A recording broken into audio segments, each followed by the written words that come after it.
Hello, everyone. This is Bahman Azad from the U.S. Peace Council. I will be moderating this important event. I just wanted to thank you first, before anything else, for taking your time to participate in this important webinar. As you all were aware, since last year, the opposition parties in Venezuela had created quite a lot of noise about the legitimacy of the Venezuelan government. They did everything they could, like organizing or trying protests and strikes, and encourage international sanctions, and even tried to stage a coup, and then mercenaries and everything else for the past year. And they have put their whole hope in the government of the United States to come in and help them to remove the Bolivarian government of Venezuela. Of course, this has failed, and now we are dealing with a new situation that the opposition parties are now very well fractured, and those who are following the Guaido efforts to sell the Venezuelan government and people to the United States have decided now to participate in the National Assembly elections that is coming up on December 6th. We are very fortunate that two of the leaders of the peace movement in Venezuela and the government, supporters of government of Venezuela are with us. They accepted our invitation to participate. We have a kind of a full list of speakers. I will get to that as we go forward. Well, on behalf of the organizers of this panel webinar, Simon Bolivar Institute for Peace and Solidarity Among Peoples, Committee for International Solidarity and the Struggle for Peace, U.S. Peace Council, and Canadian Peace Congress, I would like to welcome you to this webinar. We have a full list of speakers. We're going to start with our first two speakers. Ask Ajamu Baraka, the national organizer of Black Alliance for Peace, to speak. Ajamu. Thank you, Cal. Thank you, Bauman, and thank everybody for being part of this very important conversation. And thank you for allowing me a few minutes to share observations from the Black Alliance for Peace. I think everybody on this call, understands what's at stake, not only with the elections in December, but what is at stake in terms of the absolute necessity for us to protect the project in Venezuela. That project is important because it is the gateway to the transformation of the entire region. And that's why the US has always seen the Bolivarian process as an enemy. And that is why the various administrations identified the Bolivarian process as national threats to the security of the United States of America. Threats because the US is dependent on its parasitic relationship between itself and the global humanity. And any attempt to change the equation of the relationship between the US and global humanity is seen as a threat. And we know that to be a fact because they say it in their documents. They talk about, in clear terms, their commitment to full spectrum dominance. They talk about the absolute need for the US to exercise global hegemony. And so when we understand the agenda, then we won't be confused. We won't be confused by the ascendancy of Joe Biden and what that might mean for the struggle against imperialism. We remember that it was under the Obama-Biden administration that this escalation intensified against Venezuela. We know that Joe Biden supports the phony coup president Juan Guaido in Venezuela. We know that Joe Biden has the same perspective as the European governments that say that they're standing shoulder to shoulder together to undermine the process in Venezuela. So we're clear from the Black Alliance for Peace. We understand that our tasks, our responsibilities here at the center of empire is to organize opposition. It is to embrace a vocabulary in order to advance a perspective that does not mystify what is playing out, does not confuse people in terms of the terms of struggle.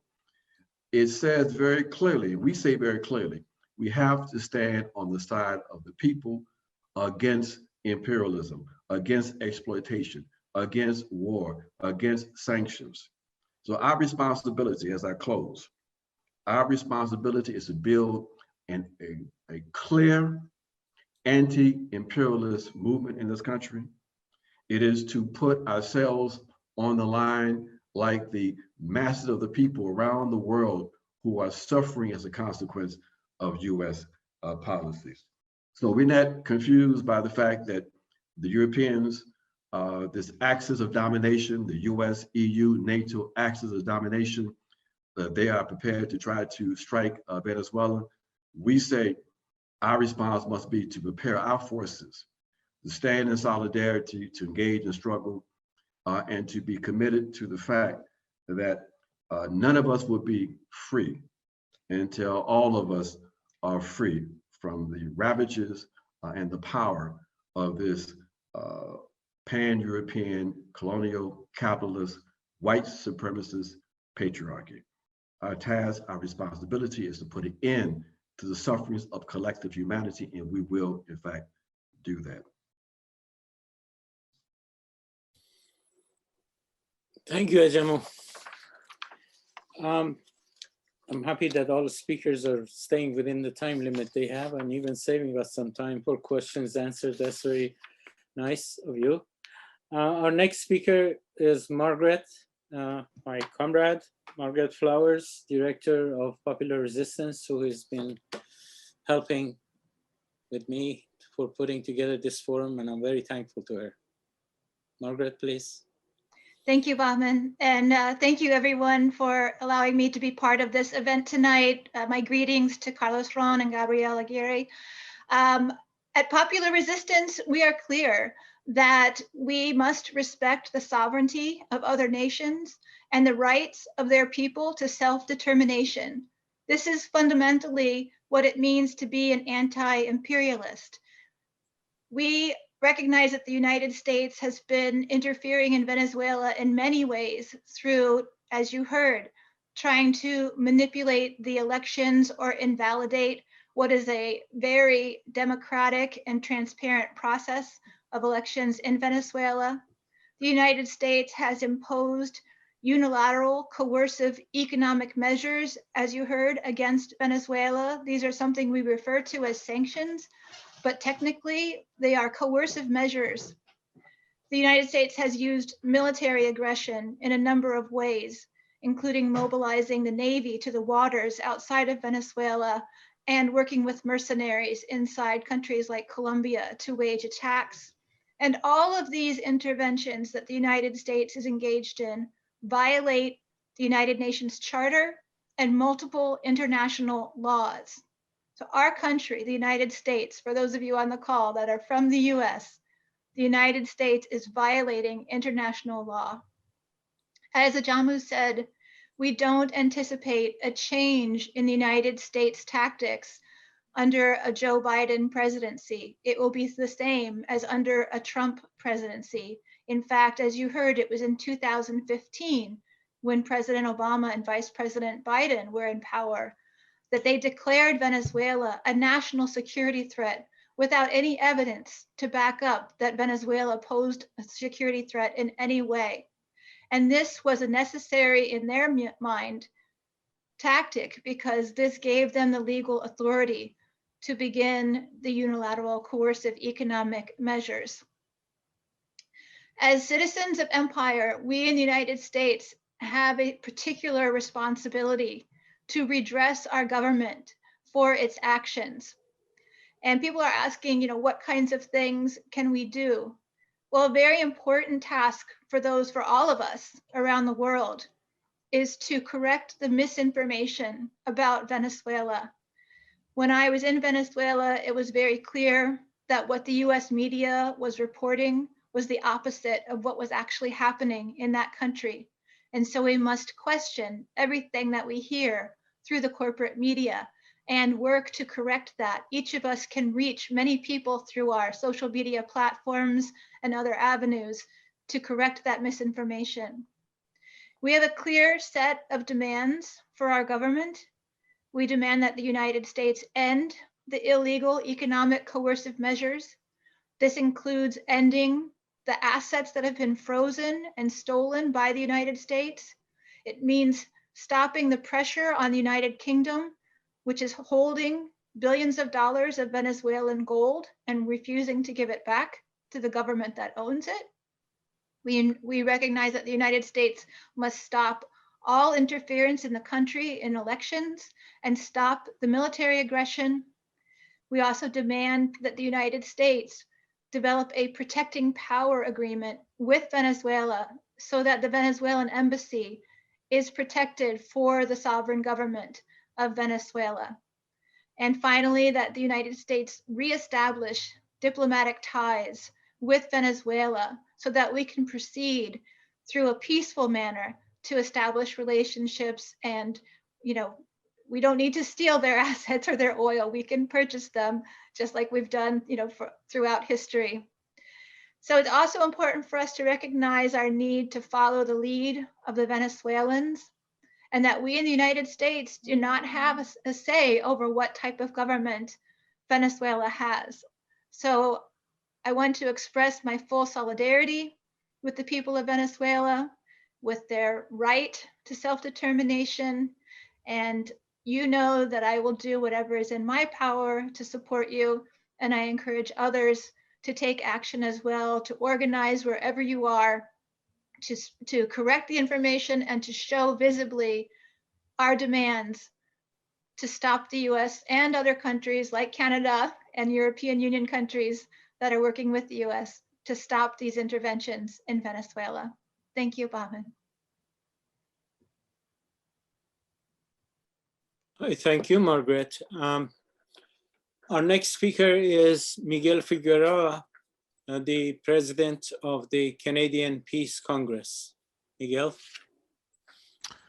Well, thank you and good evening, everyone. I'm very pleased to be part of this panel. As Carlos Ron and others have already indicated, these elections, the December 6th elections, are extremely important for the future of the Bolivarian Revolution.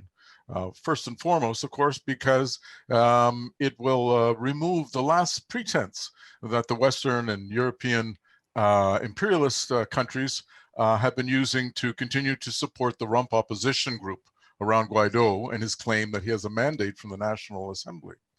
But in many respects, these elections are also very important for the future of the revolution itself. In some respects, we could say that the revolution is at an existential crossroads. Will the Bolivarian process continue to deepen along a socialist course, or will it be forced into retreat under the combined pressure of the sanctions and external pressures, the COVID-19 pandemic, and any vacillations and so on that might take place?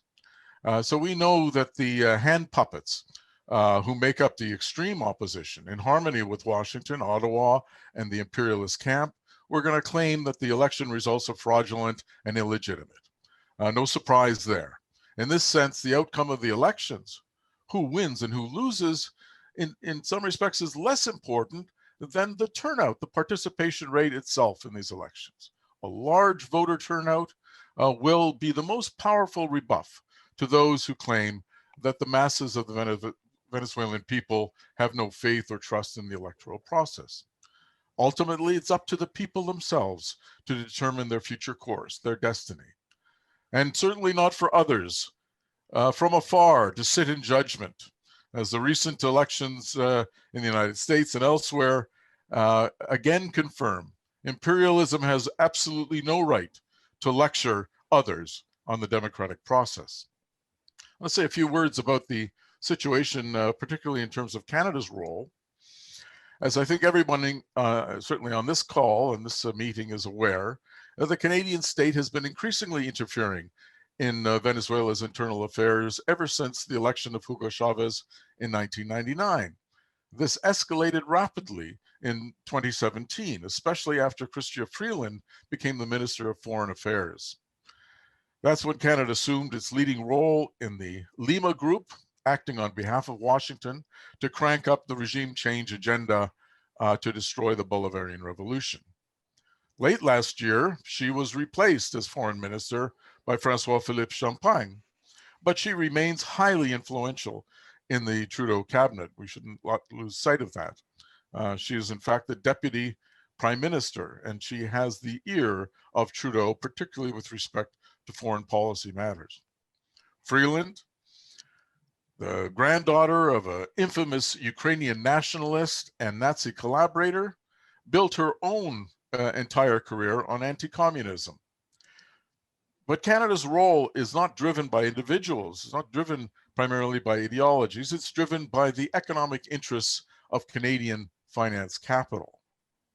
Lest there be any confusion, Canada is an imperialist power in its own right.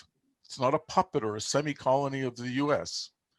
And that capital is concentrated primarily in two sectors, in banking and finance, and also in natural resource extraction, especially petroleum and mining. Canada is a leading power in the mining sector in particular. It is in fact the largest actor in terms of the mining sector globally. It has over $270 billion of assets in the mining sector, only 1/3 of which is actually invested in Canada. The other 2/3 is invested abroad, some in the United States, some in Africa, a little bit in Asia, but primarily it's in Latin America itself, in Colombia, in Brazil, in Chile, in Peru, and elsewhere in Central America. And of course, it is desperate to get its hands on the natural resources so that it can exploit and generate profit in Venezuela as well. This is the fact that underlines Canadian foreign policy, that drives its policy over the past several decades. It's why, for instance, Canada was caught red-handed spying on the Brazilian government during the time of the Lula government. And it wasn't just spying in general on different ministries, it was spying on the mining ministry, the Ministry of Mines of Brazil, precisely to strengthen the hand of Canadian mining monopolies that were anxious to get into Brazil. It explains why Canada supported the coup in Bolivia last November, and certainly why it has played a leading role in the regime change, the hybrid war against Venezuela. And that is not likely to change short of a revolution, unfortunately. But that said, it doesn't mean that the people and the progressive forces are powerless in the face of this or unable to affect Canadian foreign policy. There's a small but growing Venezuela solidarity movement. There's increasing opposition to economic sanctions that Canada has levied in general around the world. And there's also an active anti-mining campaign in this country. And there's the emergence of a small but important progressive bloc of MPs from the Green Party and the NDP in Parliament. So there are real possibilities to impact on the situation. And the Peace Congress and the other peace and solidarity forces across the country will continue to fight for a new direction, a genuinely independent foreign policy for Canada based on peace and disarmament and respect for international law and the full equality of all nations. So we will stand by Venezuela. We will continue to support your struggle. Hands off Venezuela. Venceremos. Thank you very much. Thank you, Miguel. I'm happy to introduce to you Monisha Rios. She's an Army veteran and doctoral candidate in liberation psychology, working to expose the psychological operations of the US hybrid warfare. In addition to supporting the international affairs of Vamos, she is the organizer of MIRA, a project to support the fight for peace, friendship, and solidarity between the peoples of an independent Puerto Rico and the world. I'm happy to turn the floor to Monisha. Thank you, Baman. And thank you everyone for being here. Thank you for having me on this panel. It's an honor to be here to express solidarity from here, Vieques, Puerto Rico, with our relatives in Venezuela. Our solidarity has been part of our history for more than 2 centuries, starting before 1816 when Simón Bolívar visited our shores here in Vieques. And ever since then, we have felt this revolutionary spirit. We're occupied currently by foreign powers. Everything that has been done to Venezuela throughout Latin America and the rest of the world has been practiced on us here. As you know, Vieques is the site of 60 years of a practice range for bombing, war games, etc.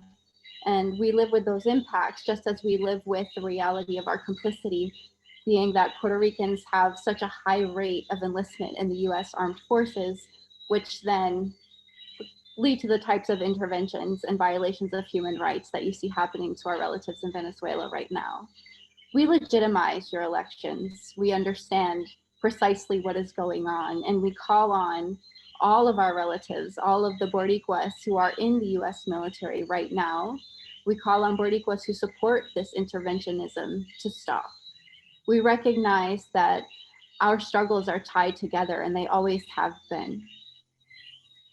We understand too that it's our responsibility as we struggle for our own liberation to practice and live in our own sovereignty and our right to self-determine, that we cannot allow our bodies and our lands to be used against you as well. And so the call is not only to Puerto Ricans to step up to the plate and to fight, the call is also to the rest of the world, to other veterans, to say no. Stand up and say no. Our relatives in Venezuela, we recognize your right to live in peace, in dignity, to practice your participatory democracy without interference from imperial powers. We want the same thing, and we're in this fight together. Thank you so much.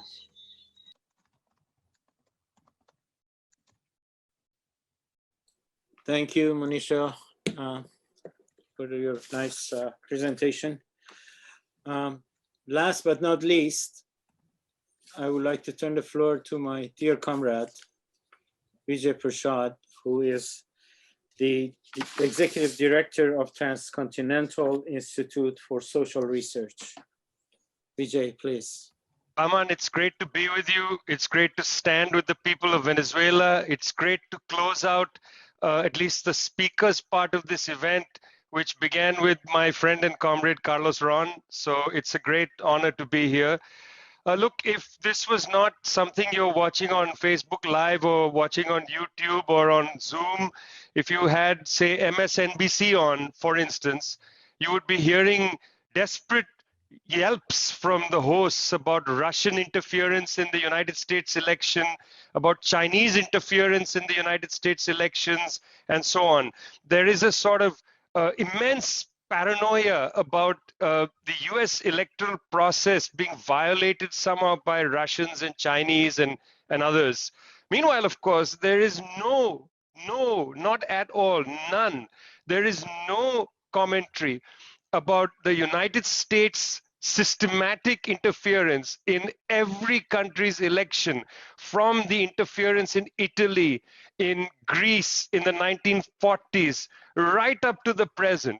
There is absolutely no self-consciousness about how the United States, not Russia, not China, but the United States actively intervenes to undermine the political sovereignty of countries. Here's Venezuela, having organized a legislative election for the Legislative Assembly, and the United States brazenly tries to undermine the Venezuelan political process. Where are the liberals, the constitutionalists, people like that? Where are they? They're only worried when the United States system is somehow in their fantasy violated, but they have no concern. In fact, they jump right on the bandwagon, wave the American flag when US gunboats, US hybrid war intervenes in other people's electoral sovereignty, in their political sovereignty. Let's face it, it's not like the United States started intervening in Venezuela in 2019 January, when Juan Guaido was pulled out of the hat and presented to the world. It doesn't begin there. It doesn't even begin with the coup attempt against the government of Hugo Chavez in 2002. It begins perhaps as early as 1823, with the Monroe Doctrine. It begins in 1902, when the United States conducted gunboat dollar diplomacy alongside their European allies, who now pretend to be so very legalistic and above board and rule of law. Where was the rule of law when British gunboats sat outside Caracas alongside the United States? When Elihu Root, for instance, called President Cipriano Castro of Venezuela a monkey. Let's remind the United States of that.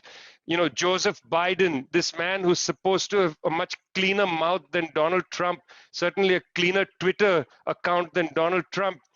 Mr. Joseph Biden called President Maduro a thug. Reminded me of Elihu Root calling Cipriano Castro, president of Venezuela, a monkey in 1902. Let's remember the Perez Jimenez administration from 1948 to 58, when the United States essentially dictated policy. Let's remember the IMF interventions in the 1980s and 90s. When has Venezuela been allowed to breathe? Let's face it. The hybrid war is terrible. The sanctions have been terrible. And we just released a book called Viviremos, Venezuela versus Hybrid War, with an introduction prefaced by Carlos Ron, who you heard from here. It's an indictment of the sanctions program. Yes, sure, this is new, but when has imperialism, US imperialism, let's call it by its other name, Yankee imperialism, allowed Venezuela to breathe? It's not just a question of the socialist character of the Bolivarian Revolution. Imperialism doesn't allow anybody to breathe if they want to put their heads above water. Let's face it, that's the way they behave. President Maduro, did he orchestrate the 2014 coup in Thailand? Did President Maduro orchestrate the 2020 coup in Mali? Did he do these things? Have Venezuelan ships sailed off the coast of Washington, D.C.? Come on, people, let's wake up. Let's tell things as plainly as possible. And gone is the time for being sweet in our criticism of the way hypocrisy functions. We need to be absolutely clear-headed and straightforward when we talk about these kind of matters. As Hugo Chavez used to say, viviremos y venceremos. Thanks a lot for having me. It's been a pleasure. Thanks, Baman. Thank you very much. Thank you very much, Vijay. Now we are getting to why should Venezuela conduct an election in the presence of reactionary imperialist agents? Oh, the reason that the reason that we have an election, it has nothing to do with them. It has to do with our constitution and it's our law. It's part of our democratic system. And I think what's important here to point out is precisely that it is the conviction of the Venezuelan people to maintain a democratic system, despite the right wings and all these agents, like you said, trying to overthrow its democracy.